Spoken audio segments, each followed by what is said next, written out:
person in the house. Meet the Burns on the ones and twos. I want to talk about the Facebook post of the week. I hear that you have a challenger for Chico X's post. I do. I found a pretty interesting one. Well, bring it on. But anyway, Okay. so let me start with mine. I said, fuck a Red Bull and 1 hour nap does wonderful things without the high fructose corn syrup. Preach on, brother. Preach on. So do you ever take Red Bulls ever? Nah, Energy drinks? I hate that shit. Me neither. I'm not. I hate that shit. So we're definitely biased here because I don't like them. I don't take them. I've taken them before. I've definitely taken them before with the whole idea, like everybody else, the misconception that it's gonna give me energy, and it does give you energy, but it's almost like a crystal meth type of energy when you're like, and your heart is like, you know. I remember, and also the 5 hour energy drink. It's just not good. I don't feel good when I do it. You know, one time I went to play soccer and I swear to God I thought I was gonna drop and have a heart attack. Really? I had to take a break and like, you know, and chill because it was. I bet. And then like a lot of folks like, you know, they're like, oh, I need energy. I'm like working like a double shift or I'm doing this and I need to like take, you know, drink the energy shots or have caffeine in the morning to get their day started and feel like they're awake and have energy. But like, it's like how you said, like people have forgotten just like the natural things that you can do to take care of your body, like eat breakfast and take a nap and like, you know, do exercise, like all these things. Like I remember one of my friends was like, oh, we were at work and she's like, do you want to go get some coffee? And I was like, no, you know, I don't drink coffee. She's like, well, how do you get through the day? Like, how do you wake up? Like, how do you have energy in the morning? I was like, breakfast? I guess, breakfast. So it's like, for real, like, folks, like, just, you know, the natural things go a long way. You know what? It helps me a lot. Like, a half an hour nap. It just makes you feel like, whoa, okay, I'm way more energized. You know what I mean? Naps are very important for your health, man, overall. So people out there always find a time. And then I put that on Facebook, and then somebody's like, okay, Xavier, but not everybody has time to take naps. Like, first of all, I'm a very busy person, although it might not seem like it. Okay? I'm always freaking busy. You can ask people that really know me close, man. I don't keep in contact with a lot of my loved ones or friends because I'm always busy. All right? But the second thing is like, come on, you want to tell me you don't have 1 hour in your freaking whole day when you're like bullshitting around doing something that is really not important at all, or like bullshitting on Facebook, you know, you could be fucking taking a nap.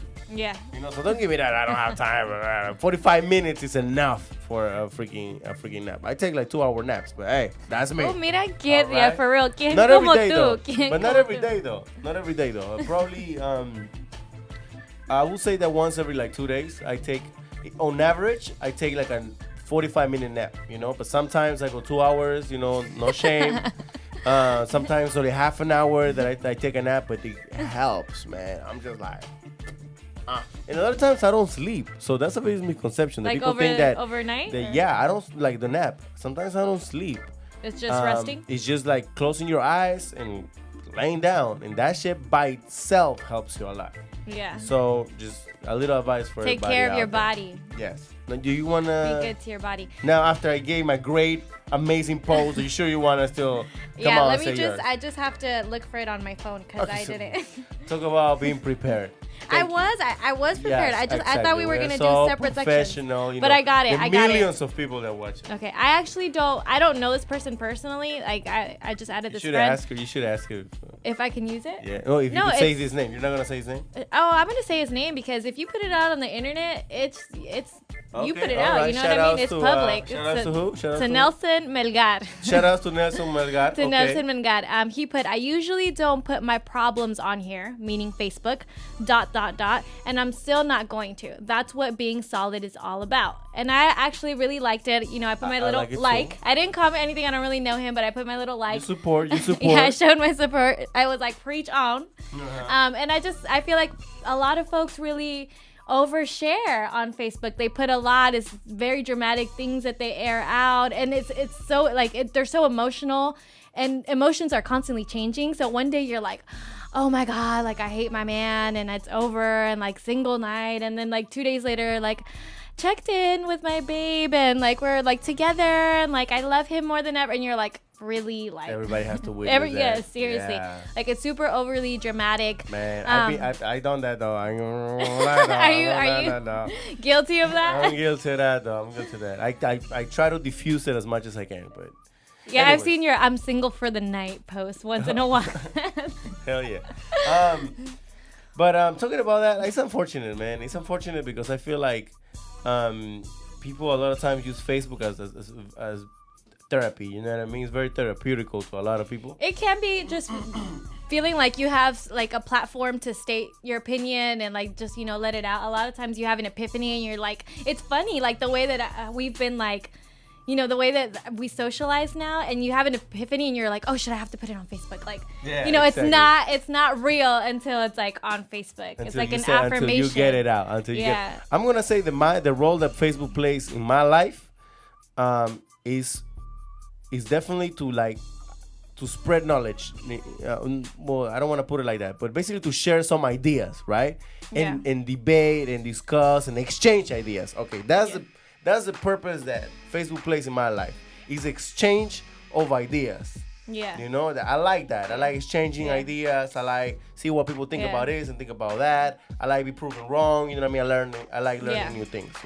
And definitely for networking and just fun. Like it's fun to and for promote and for work. That's why I got a lot of people I don't even know. Or for people just to have fun. Like if you have close friends on there, you could share pictures and bullshit, comment on each other's stuff. Like it could be there's fun. Definitely a fun aspect too. But there's definitely a group of people who see it as a way to let out their emotions. You know what I mean?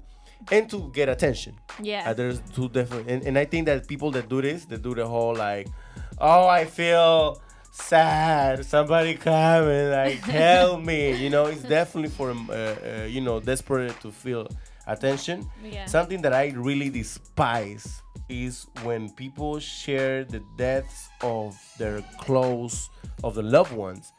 Now, I'm not trying to criticize anybody out there. I know that this is a delicate situation, but I just feel like there is no purpose when you wanted to share something with people you barely know. I'm sure there's people you barely know in your friend list, unless you're somebody who keeps it extremely personal to your 5 friends, in which it doesn't make sense that you have Facebook, right? It does not have any purpose that you share this type of information that is so personal and that is such a personal, intimate feeling. I will feel like I want to recluse myself. Like I want to be alone, so I could deal with these emotions and kind of process it. Yeah. You know what I mean? So my assumption is that people put these things out there for attention. Yeah. Well, and that's selling. That's literally using your dead relative to get some attention, so that people could be like, I am so sorry, you know what I mean? Yeah. I don't care that you're sorry, dude. I only met you 3 times. You only got my Facebook because fucking we exchanged information one time. That's it. I mean, for me, kind of it depends the way that they're coming across. Because there's someone in my family.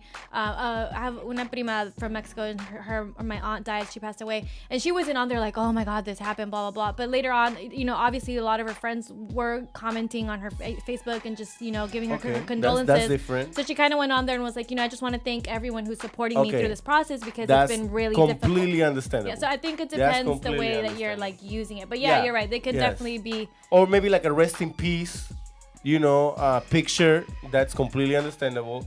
Maybe keep it short,